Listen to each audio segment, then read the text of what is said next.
जय श्री कृष्ण। राधे कृष्ण। ओम नमो भगवते वासुदेवाय। जैसे तीन गुणों से रहित निद्वंद आदि हो जाने से क्या हो, इसे आगे के श्लोकों में बताते हैं।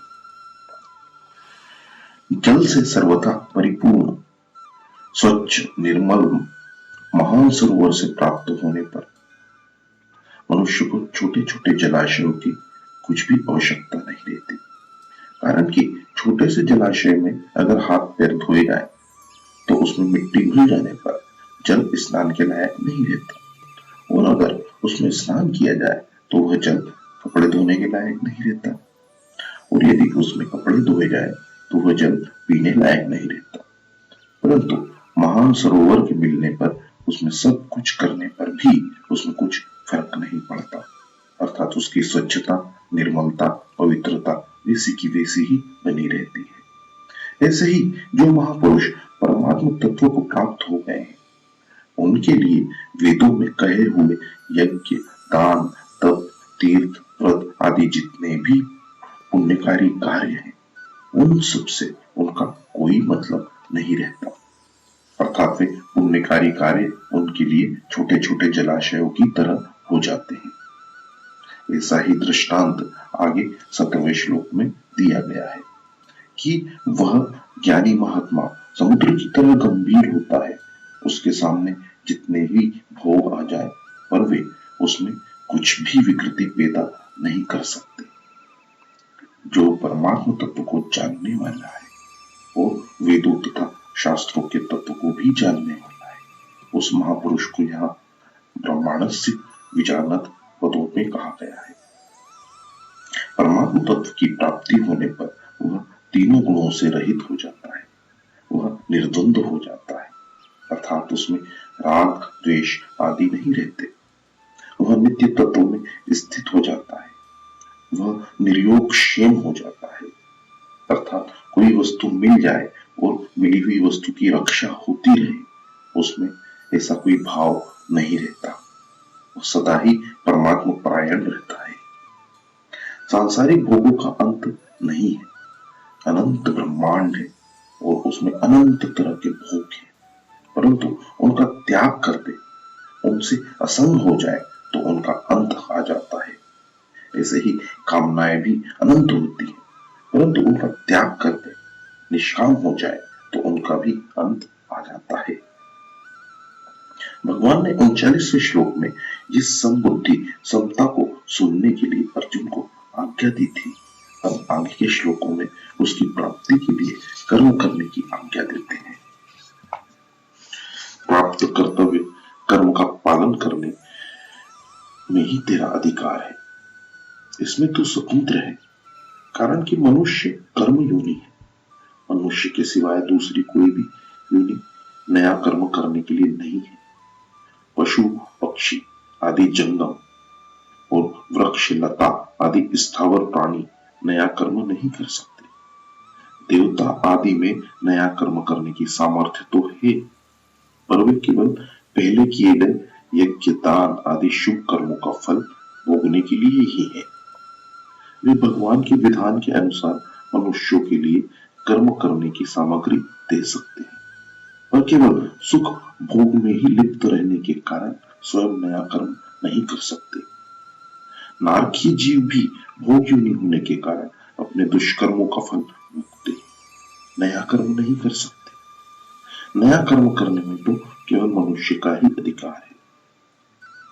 भगवान ने सेवा रूप नया कर्म करके अपना उद्धार करने के लिए ही यह अंतिम मनुष्य जन्म दिया है। अगर यह कर्मों को कर्म अपने लिए करेगा तो बंधन में पड़ जाएगा, और अगर कर्मों को न करके आलस्य प्रमाद में पड़ा रहेगा तो वो बार बार जन्मता मरता रहेगा। अतः भगवान कहते हैं कि तेरा स्वरूप सेवा रूप कर्तव्य कर्म करने में ही तेरा अधिकार है। मनुष्य के सामने देश काल घटना परिस्थिति आदि को लेकर शास्त्र विहित कर्म तो अलग अलग होंगे, पर एक समय में एक मनुष्य किसी एक कर्म को ही तत्परता पूर्वक कर सकता है। जैसे क्षत्रिय होने के कारण अर्जुन के लिए युद्ध करना दान देना आदि कर्तव्य कर्मों का विधान है। पर वर्तमान में युद्ध के समय वह एक युद्ध रूप कर्तव्य कर्म ही कर सकता है, दान आदि कर्तव्य कर्म नहीं कर सकता। मनुष्य शरीर में दो बातें हैं, पुराने कर्म का फल भोग और नया पुरुषार्थ। दूसरी योनियों में केवल पुराने कर्मों का फल भोग है, अर्थात कीट पतंग पशु पक्षी देवता ब्रह्म ब्रह्मलोक तक की योनियां भोग योनियां है। इसलिए उनके लिए ऐसा करो और ऐसा मत करो यह विधान नहीं है। पशु पक्षी कीट पतंग आदि जो कुछ भी कर्म करते हैं उनका वह कर्म भी फल भोग में है, कारण कि उनके द्वारा किए जाने वाला कर्म उनके प्रारब्ध के अनुसार पहले से ही रचा हुआ है। उनके जीवन में अनुकूल प्रतिकूल परिस्थिति का जो कुछ भोग होता है वह भोग भी फल भोग में ही है। परंतु मनुष्य शरीर में तो केवल नए पुरुषार्थ के लिए ही मिला हुआ है, जिससे वह अपना उद्धार कर सकता है और कर ले। यह मनुष्य शरीर में दो विभाग है, एक तो इसके सामने पुराने कर्मों के फल रूप में अनुकूल प्रतिकूल परिस्थिति आती है और दूसरा यह नया पुरुषार्थ नए कर्म करता है। नए कर्मों के अनुसार ही इसके भविष्य का निर्माण होता है। इसलिए शास्त्र संत महापुरुषों का विधि निषेध राज्य आदि का शासन केवल मनुष्य के लिए ही होता है, क्योंकि मनुष्य में पुरुषार्थ की प्रधानता है, नए कर्मों को करने की स्वतंत्रता है। परंतु पिछले कर्मों के फल स्वरूप मिलने वाली अनुकूल प्रतिकूल परिस्थिति को बदलने में वह परतंत्र है। तात्पर्य यह है कि मनुष्य कर्म करने में तो स्वतंत्र है और फल प्राप्ति में परतंत्र है, परंतु अनुकूल प्रतिकूल रूप से प्राप्त परिस्थिति का सदुपयोग करके मनुष्य उसको अपने उद्धार की साधन सामग्री बना सकता है, क्योंकि वह मनुष्य शरीर अपने उद्धार के लिए ही मिला हुआ है। इसलिए इसमें नया पुरुषार्थ भी उद्धार के लिए है और पुराने कर्मों के फल रूप में प्राप्त परिस्थिति भी उद्धार के लिए ही है। इसमें एक विशेष बात समझने की बात है कि इस मनुष्य जीवन में प्रारब्ध के अनुसार जो भी शुभ या अशुभ परिस्थिति आती है उस परिस्थिति को मनुष्य सुखदायी या दुखदायी तो मान सकता है, पर वास्तव में देखा जाए तो उस परिस्थिति में सुखी या दुखी होने का कर्मों का फल नहीं है, प्रत्युत मूर्खता का फल है। कारण कि परिस्थिति तो बाहर से बनती है और सुखी दुखी होता है वह स्वयं से। उस परिस्थिति के कारण उस परिस्थिति के साथ तादात्म्य करके ही यह सुख दुख का मुद्दा बनता है। अगर मनुष्य उस परिस्थिति के साथ तादात्म्य न करके उसका सदुपयोग करे तो वही परिस्थिति उसका उद्धार करने के लिए साधन सामग्री बन जाएगी। सुखदायी परिस्थिति का सदुपयोग है दूसरों की सेवा करना और दुखदायी परिस्थिति का सदुपयोग है सुख भोग की इच्छा का त्याग करना। दुखदायी परिस्थिति आने पर मनुष्य को कभी भी घबराना नहीं चाहिए, प्रत्युत यह विचार करना चाहिए कि हमने पहले सुख भोग की इच्छा से ही पाप किए थे और वे ही पाप दुखदायी परिस्थिति के रूप में आकर नष्ट हो रहे हैं। इसमें एक लाभ यह भी है कि उन पापों का प्रायश्चित हो रहा है और हम शुद्ध हो रहे हैं। दूसरा लाभ यह भी है कि हमें इस बात की चेतावनी मिलती है कि अब हम सुख भोग के लिए पाप करेंगे तो आगे भी इसी प्रकार दुखदायी परिस्थिति आएगी। इसलिए सुख भोग की इच्छा से अब कोई काम करना नहीं है, प्रत्युत प्राणी मात्र के हित के लिए ही काम करना है। तात्पर्य यह हुआ कि पशु पक्षी कीट पतंग आदि योनियों के लिए पुराने कर्मों का फल और नया कर्म ये दोनों ही भोग रूप में है और मनुष्यों के लिए पुराने कर्मों का फल और नया कर्म पुरुषार्थ ये दोनों ही उद्धार के साधन है। फल में तेरा किंचित मात्र भी अधिकार नहीं है, अर्थात फल की प्राप्ति में तेरी स्वतंत्रता नहीं है, क्योंकि फल का विधान तो मेरे अधीन है। अतः फल की इच्छा न रखकर कर्तव्य कर्म कर। अगर तू फल की इच्छा रखकर कर्म करेगा तो तू बंध जाएगा, कारण कि फल इच्छा अर्थात भोग तत्व पर ही कर्तव्य टिका हुआ है, अर्थात भोग तत्वों से ही कर्तव्य आता है। फल इच्छा सर्वथा मिटने से कर्तव्य मिट जाता है, और कर्तव्य मिटने से मनुष्य कर्म करता हुआ भी नहीं बनता। भाव यह हुआ कि वास्तव में मनुष्य कर्तव्य में उतना फंसा हुआ नहीं है जितना फल इच्छा अर्थात भोगत्व में फंसा हुआ है। अंतःकरण में भोगत्व, फल इच्छा, फलासक्ति अधिक होने के कारण ही मनुष्य भगवत प्राप्ति, तत्व ज्ञान, प्रेम प्राप्ति आदि में कर्मों को ही कारण मानता है। वास्तव में भगवत प्राप्ति आदि कर्मों पर निर्भर नहीं है, प्रत्युत भाव और बोध पर ही निर्भर है। कारण कि अप्राप्त पदार्थों की प्राप्ति तो कर्मों पर निर्भर है, पर नित्य प्राप्त तत्व की प्राप्ति कर्मों पर निर्भर नहीं है। दूसरी बात, जितने भी कर्म होते हैं वे सभी प्राकृत पदार्थों और व्यक्तियों के संगठन से ही होते हैं। पदार्थों और व्यक्तियों के संगठन के बिना स्वयं कर्म कर ही नहीं सकता। अतः इनके संगठन के द्वारा किए हुए कर्मों का फल अपने लिए चाहना ईमानदारी नहीं है। अतः कर्म का फल चाहना मनुष्य के लिए हितकारक नहीं है। फल में तेरा अधिकार नहीं है। इससे यह बात सिद्ध हो जाती है कि फल के साथ संबंध जोड़ने में अथवा न जोड़ने में मात्र मनुष्य स्वतंत्र है, स्वबल है। इसमें वे पराधीन और निर्बल नहीं है। पद फलेषु पद में बहुवचन देने का तात्पर्य है कि मनुष्य कर्म तो एक करता है, पर उस कर्म के फल अनेक चाहता है। जैसे मैं अमुक कर्म कर रहा हूं तो इसमें मेरे को पुण्य हो जाए, संसार में मेरी कीर्ति हो जाए, लोग मेरे को अच्छा समझे, मेरा आदर सत्कार करें, मेरे को उतना धन प्राप्त हो जाए, आदि आदि। निष्काम होने के उपाय। कामना पैदा होने से अभाव होता है, कामना की पूर्ति होने से परतंत्रता और पूर्ति न होने से दुख होता है, तथा कामना पूर्ति का सुख लेने से नई कामना की उत्पत्ति होती है और सकाम भाव पूर्वक नए नए कर्म करने की रुचि बढ़ती जाती है। ऐसा ठीक ठीक समझ लेने से निष्कामता स्वतः आ जाती है। कर्म नित्य नहीं है, क्योंकि उनका आरंभ और अंत होता है, तथा उन कर्मों का फल भी नित्य नहीं है, क्योंकि उनका भी संयोग और वियोग होता है। परंतु स्वयं नित्य है। अनित्य कर्म और कर्म फल से नित्य स्वरूप को कोई लाभ नहीं होता।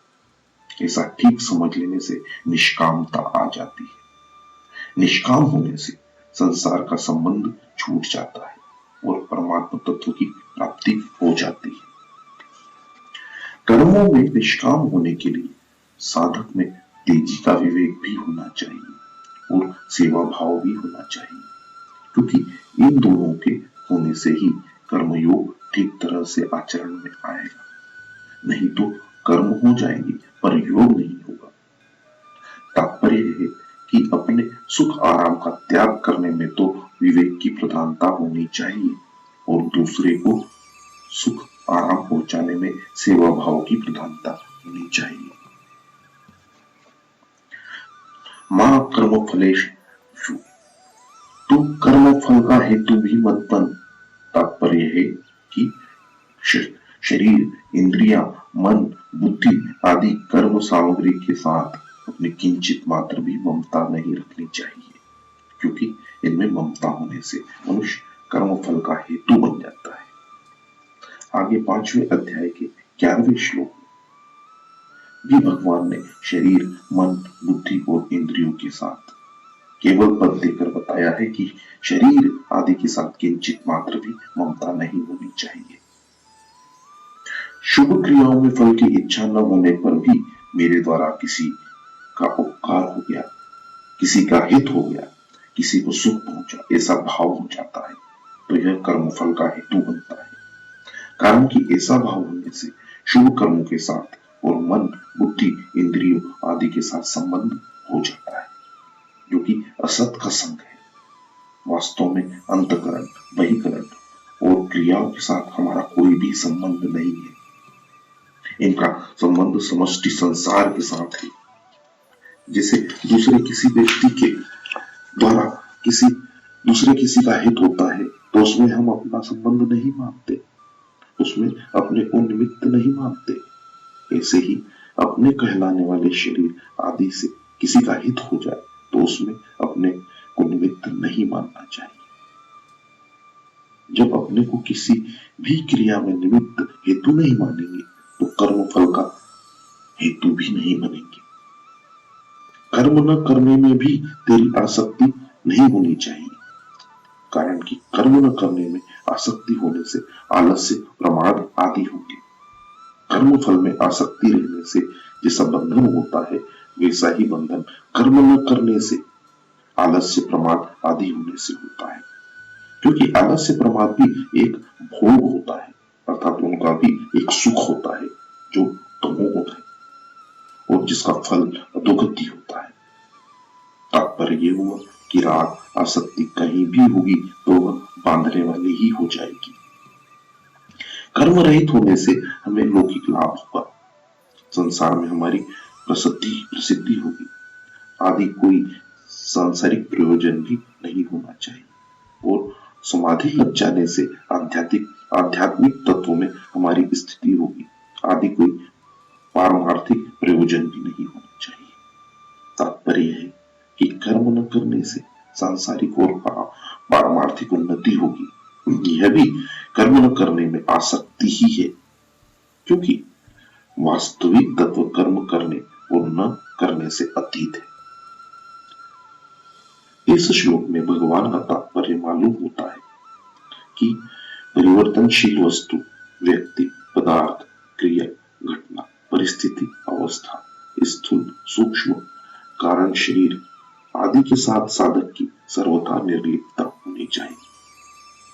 इनके साथ किंचित मात्र भी किसी तरह का भी संबंध नहीं होना चाहिए। इस श्लोक में 4 चरण में 4 बातें आई। पहली, कर्म करने में ही तेरा अधिकार है। दूसरा, फल में कभी तेरा अधिकार नहीं है। तीसरा, तू कर्म फल का हेतु भी मत बन। चौथा, कर्म न करने में भी तेरी आसक्ति न हो। इनमें से पहले और चौथे चरण की बात एक है तथा दूसरे और तीसरे चरण की बात एक है। पहले चरण में कर्म करने में अधिकार बतलाया गया है और चौथे चरण में कर्म न करने में आसक्ति होने का निषेध किया गया है। दूसरे चरण में फल की इच्छा का निषेध किया गया है और तीसरे चरण में फल का हेतु बनने का निषेध किया गया है। तात्पर्य यह हुआ कि अकर्मण्यता में रुचि होने से प्रमाद, आलस्य आदि तामसी वृत्ति के साथ तेरा संबंध हो जाएगा। कर्म एवं कर्म फल के साथ संबंध जोड़ने से तेरा राजसी वृत्ति के साथ संबंध हो जाएगा। प्रमाद, आलस्य, कर्म, कर्मफल आदि का संबंध न रहने पर जो विवेक जन्य सुख होता है, प्रकाश मिलता है, ज्ञान मिलता है, उसके साथ संबंध जोड़ने से सात्विक वृत्ति के साथ संबंध हो जाएगा। इनके साथ संबंध होना ही जन्म मरण का कारण है। अतः साधक कर्म, कर्मफल और इनके त्याग का सुख, इनमें से किसी के साथ अपना संबंध न जोड़े, इनमें राग या आसक्ति न करे। कर्म करते हुए इनके साथ संबंध न रखना ही कर्मयोग है। परिशिष्ट भाव यह है कि एक कर्म विभाग है और एक फल विभाग है। मनुष्य का कर्म विभाग में ही अधिकार है, फल विभाग में नहीं। कारण कि नया पुरुषार्थ होने से कर्म विभाग करना मनुष्य के अधीन है और पूर्वकृत कर्मों का भोग होने से फल विभाग होना प्रारब्ध के अधीन है।